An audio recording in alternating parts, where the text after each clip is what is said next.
Good evening. Tonight on Hitch at 7, a story about an unusual new treatment for anorexia nervosa. It involves pumping iron. Sounds like my type of story. And a special guest tonight, me. I'm Sylvester Stallone.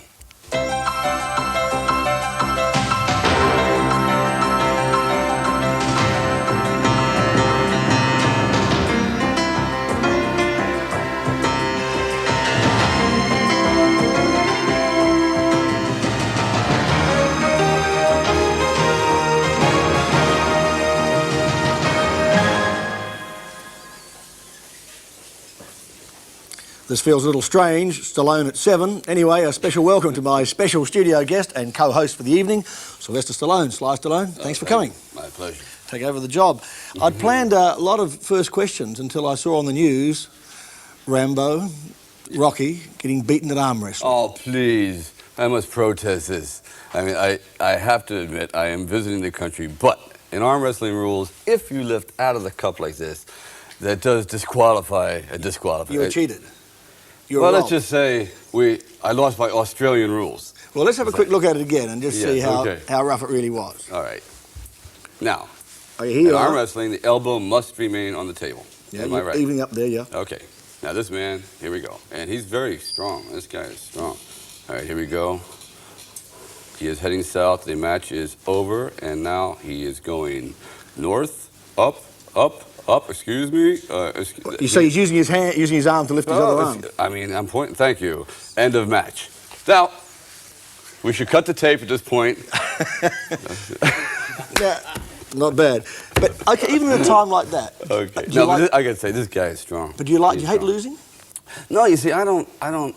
That's my philosophy. You know, you go out, you try. Sometimes, you know, you get bad breaks. Sometimes people don't play by the rules, whatever it is. But no, I'm not one of these people that are obsessed with it. But just before we came on air, I mean, I've been married twice. It proves I don't mind. Just before we came on air, though, I said, "How about losing an arm wrestling?" You said, "Quote, it shitted me." No, it shitted me. That's what you said. No, did I say that? Mm-hmm. So I was wondering, in real life, are you really that competitive? I'm competitive. Oh yeah, I'm real competitive. But I've never been like obsessed with I must go back. I like to try until the end. Like if I'm working on a character, I want to push and push and push into the breaking point. But I've never been like in sports where I have to go out. Matter of fact, I played on a football team. We had a 10-game season. We were 0-10 for the season. 0-10. Lost 10. And I was the captain. You know what I mean? It's like, how do you give? You know, so I'm used to it. Well, when you're back there as a kid, little kid in Hell's Kitchen on the west side of New York, right.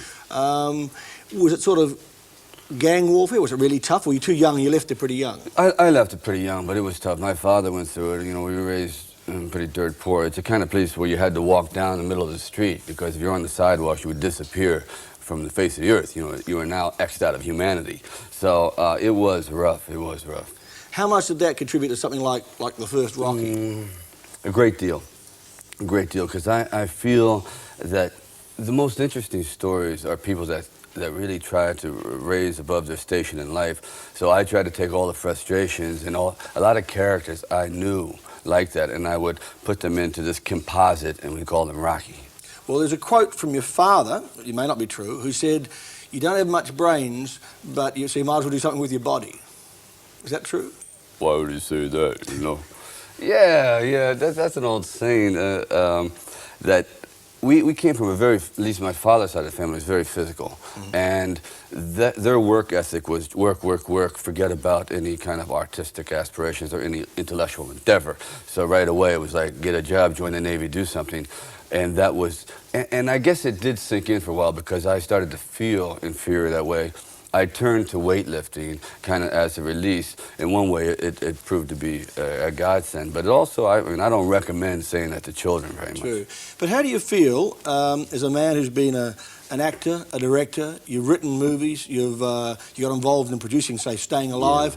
Yeah. How do you feel having all those sorts of things to your bow, and yet because of a couple of characters you play, people think you're a meathead? It's disappointing. It is disappointing because I would think that people would say, okay, that is a character, that's not real. He doesn't walk around, he's not a fighter, he's not a soldier. So it bothers me because I am at the whims of the characters I play. That's who people think I am, not Sylvester Stallone. Most people, when I go around the world, it's like, hey Rocky, hey Rambo, it's not you. So it's a little disappointing. Because when you tried to break out of that mould, they won't let you almost. They say, give us another Rocky, give us another Rambo. Well, that's it. In one way, it's very flattering. You know, it's like you've come up with something that they enjoy. But I know that if I gave them another Rocky, another Rambo all the time, they would sour on it. You know, even though I do things that aren't successful, the main thing in my work ethic is you've got to take chances. You've got to gamble. And if you win 51% of the time, you've got it made. When you break out and you do a movie like, say, Fist, playing the Jimmy Hoffa role as that crooked and corrupt union boss, does that make you feel good? You say, oh, I don't have to play this, get into a boxing ring or strap on the... Oh, God, I'd love it. The weapons? I mean, I would like to play a multitude of characters like that. That's great. But it seems like I'm relegated to playing the same thing all the time. And I understand it. And I'm not bitter about it, but it can get to you sometimes. But the power of the media, you just can't change it. Because I talked to Sean Connery about it. He hasn't played James Bond really in 20 years yet. That's what or talked to Clint about, same thing. And like even Paul Hogan, you know, like you're remembered for something. And it's very, very hard for people to perceive you another way. But then again, it's almost like... But then John Wayne played John Wayne for 40 years. Yeah. Didn't matter. Yeah, he did. On the Johnny Carson show the other night, Paul Hogan took a bit of a swipe at you and said you shouldn't make another Rocky, you shouldn't make another Rambo, rather. How do you feel about that?